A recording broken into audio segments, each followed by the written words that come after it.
Mahabharata 1. A deity revered by all ascetics. I have tried to publish a simplified translation in English of the part of the Moksha Dharma known as Narayaniya in the Mahabharata. All devotees who wish to be blessed by the Lord should recite it with devotion. Those who know Sanskrit can read this part of the Shanti Parva, beginning with the 334th chapter, in the original of the Mahabharata and get the result of listening to the Prasadika Vani of Bhagwan Vedavyasa. The question that Yudhishthira asked about Bhishmacharya was, if a person wants to attain siddhi, whether he is a householder, a brahmachari, a vagaprastha or a bhikkhu, which deity should he worship? From whom does the seeker get eternal heaven? From whom does the Supreme Being obtain the meaning? By what method should he offer a sacrifice to the gods and the ancestors? What is the state of the liberated one? What should one do to avoid falling back into that world? Who is a god to the gods? Who is a father to the ancestors? Or if there is something more extraordinary, O great ancestor, tell me about it. To this Bhishma said, O Nishpana, you are the one who knows how to ask a question. You have asked a question that is mysterious. It would not be possible to guess and explain this by mere logic even for hundreds of years. Admittedly, it is difficult to explain it without the grace of God or without the tradition of the Agamas, but you must explain it. In this regard, those who know are citing this ancient conversation that took place between Narada and Narayana Rishi. This was told to me by my father, the universal soul, the four-faced and eternal Svayambhu Narayana, the son of Yamadharma. Incarnated in the Krita Yuga in the self-existent Manvantara in four forms, Nara, Narayana, Hari, and Krishna. Among them, the imperishable Nara and Narayana, both of them, were performing penance in a golden chariot at Badarakashrama. That beautiful chariot had 8 wheels. Many animals were in it. Both of them, who were the first and the lords of the entire world, were thin from penance. All the nerves in their bodies were in a state of agitation. Due to the brilliance born of penance, they were even afraid of the gods. They would give darshan only to those with whom they were pleased. It must have been by their grace, inspired by the inner soul in his heart, that Narada flew from Mahameru and descended to Gandhamadana. Since he was so swift, he arrived at the Badari ashram, the refuge of those great beings, just as they were both performing spiritual practices. Then he became curious. This is the perfect place that is the basis of all the worlds. Devas, Asuras, Gandharvas, Kanaras, Mahoragas, all these worlds are present in it. This idol, which was once one, has been divided into 4 types, Naranarayana, Krishna, and Hari, so that the lineage of Dharma can develop. Within this, Krishna and Hari are somewhere else for some reason. These 2 are the only ones who are the leaders of Dharma and are doing penance like this. These are the supreme Dharma. If so, where did their evil deeds come from? These 2, who have succeeded, are also the fathers of all beings, and are also gods. Thinking, which god is this great one worshipping, which father is worshipping? Narayana suddenly appeared before him with devotion. When the divine father's karma, Africa, was over, they saw him and worshipped him in a manner prescribed by the scriptures. Seeing the wonderful and unique detail of the worship he was performing, the venerable sage Narada was delighted and sat nearby. Seeing Narayana with a happy heart, he bowed down to him and said this about that great god. In the Puranas, the Vedas, which are composed of these, it is said that you are the ageless, the eternal, the father, the mother, the unfailing nectar, and that all the worlds of the past and future are established in you. All those who are in the 4 ashrams, who have taken the Garhastha, worship you in the form of various idols. You are the father, mother, and eternal teacher of the entire world. In this case, we do not know which god or father you are worshipping. Please, O great fortune teller, tell us whom you are worshipping. The Lord said, O Brahmanata, this is our eternal secret which is ineffable. I will tell you, O devotee, what is as it is. That which is subtle, insubstantial, unmanifest, immobile, and composed, which is devoid of senses and sense objects, is called the inner soul of animals and the knower of the field. It is contrary to the threefold nature and is considered the person. O Supreme Being, from that arises the threefold unmanifest. that which is unmanifest and is present in all the manifested feelings. Know that the unmanifest nature is our origin. He alone is in the same form. In the divine fatherly deeds, him alone we worship. O dual-born, there is no God or Father other than him. We should know that he is the soul, and therefore we worship him. O Brahman, it is through him that the proper conduct in this world has been made known. It is his command to perform the duties of the Divine Father.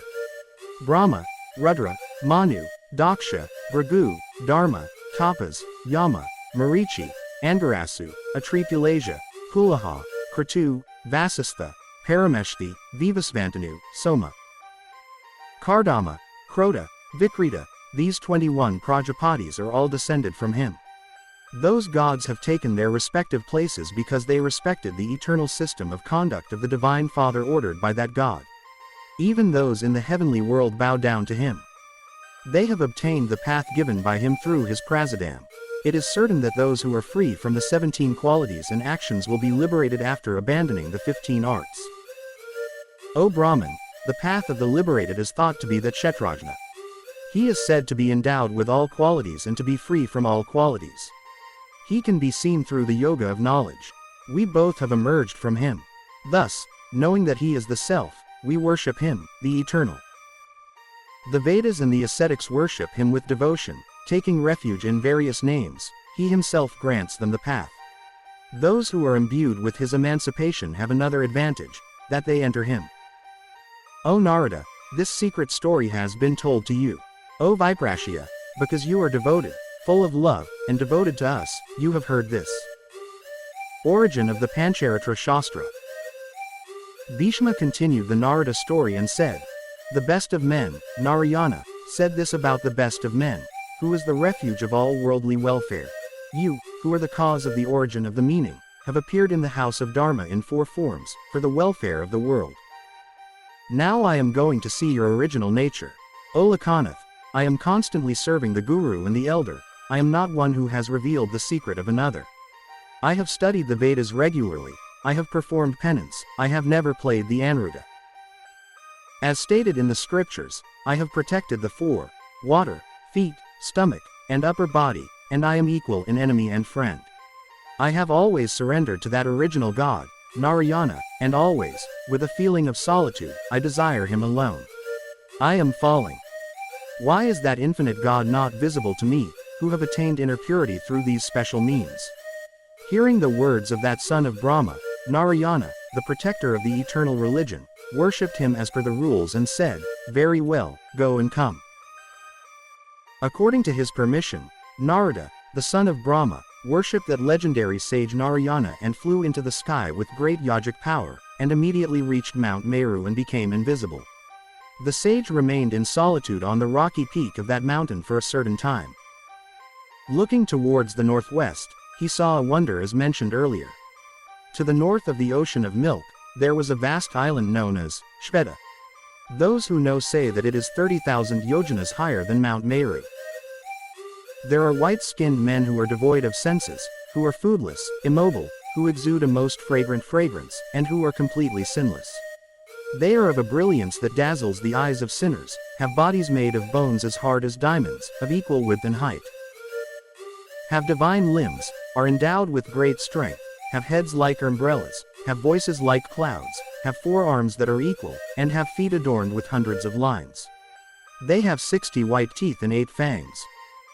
And they are able to catch and slap even the sun-shining and universal speaking Kalapurusha with their tongues.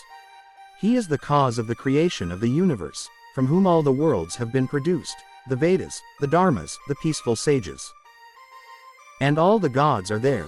They are meditating on the Lord, the cause of all things, with devotion. Then Yudhishthira asked Bhishma, how did those men, the inhabitants of the White Island, become senseless? How did they become starving and immobile? What good fortune will they have? O great Bharata, how are there liberated people in this world? Their characteristics are the characteristics of these inhabitants of the White Island. Therefore, you should remove my doubt, because I am very curious about this matter. Are you not a person who has played in all spiritual stories? We surrender to you. Then Bhishma said, O king, this is a long story, I heard it from our father. I will tell you the gist of it. This was said by Naradarishi in response to what our father had asked. I had heard it there before. There was a lord of the earth named Aparakara. He was famous as a friend of Indra and a devotee of Narayana. He was religious, always devoted to his father without laziness. He had obtained the kingdom through the message given to him by Narayana. He used to worship the deity Narayana, following the Satveda Vidhi, which had come from the face of the sun. As a residue of this, he used to satisfy his ancestors, and as a residue of his ancestors, the Vipras and the devotees, and eat the Sheshana. He was true to the truth and acted with non-violence towards all beings. He was the god of gods, the first, the middle, the creator of the world, and the indestructible. He was a devotee of Janardana with all his heart. Devendra himself gave him a single seat, the one who was the enemy, who was devoted to Narayana. That king, seeing his kingdom, wealth, followers, and vehicle as belonging to the Lord, performed all the sacrifices and rituals of the Kamiya Namadika with a single mind, according to the Sattvatavidi. In his house, the most important among those who knew the Pancharatra used to receive breakfast or the first meal. In that king, who was the enemy, who ruled the kingdom with religion, there was no such thing as an unwholesome speech. His mind was not tainted. He did not commit any sin even with his body. The sages who were famous as the Chitrashikandas, the excellent scriptures they compiled together on Mount Meru were equal to the 4 Vedas. From those 7 faces, the unsurpassed world religion emanated: Marichi, Atri, Angarasa, Pulasia, Hula, Kratu. And the great resplendent Vasistha, these are the Chitrashikandas. These 7 are all Prakrita, the self-sufficient is the 8th. They are the ones who hold the entire world. From them, the scriptures emanated. They were single-minded, unwavering, and self-controlled sages, who knew the cycle of past, present, and future times. They were seekers of the true religion. This is the best, this is Brahman, this is the supreme good, and then they composed the scriptures. In it, the desires of righteousness and then salvation are mentioned. They have expounded the various religious and moral principles that exist in the world of heaven and earth. After worshipping Lord Hari and Lord Narayana with the sages for thousands of divine years through penance, Goddess Saraswati, who was commanded by Narayana, entered the sages with the desire to benefit all the worlds. Then, the two-faced one, who knew penance, first practiced this sound, which was appropriate in terms of sound, meaning and purpose. Wherever the sages first spoke that scripture, which was appropriate in terms of the auspiciousness of the Omkara sound, there the merciful Lord was present. Then the Supreme Personality of Godhead, being pleased, having an indeterminate body, addressed all those sages thus: have you composed this scripture of hundreds of thousands of verses? By this, all the laws of the world will be proclaimed. This scripture is in accordance with the Rigveda, Yajurveda, Samaveda, and Atharvajna, both in its origin and termination. Just as Brahma, born of my Prasadam, is a proof, and Rudra, born of my wrath, is a proof, so, O Viprara, you, the elements, are also proof. The sun, moon, air, earth, the radiance, the constellations, the material Brahmanists, who are called by the word Buddha, are proofs in their respective realms, so also is this excellent scripture a proof. This is my command, and the self-sufficient one will speak the laws from this. When Venus and Brihaspati, when you are born, they will preach this scripture that was born from your intellect. The religion of Swayambhuva, Shukrakarya and Brihaspati will spread in the worlds. The king of Basura will receive this scripture from Brihaspati.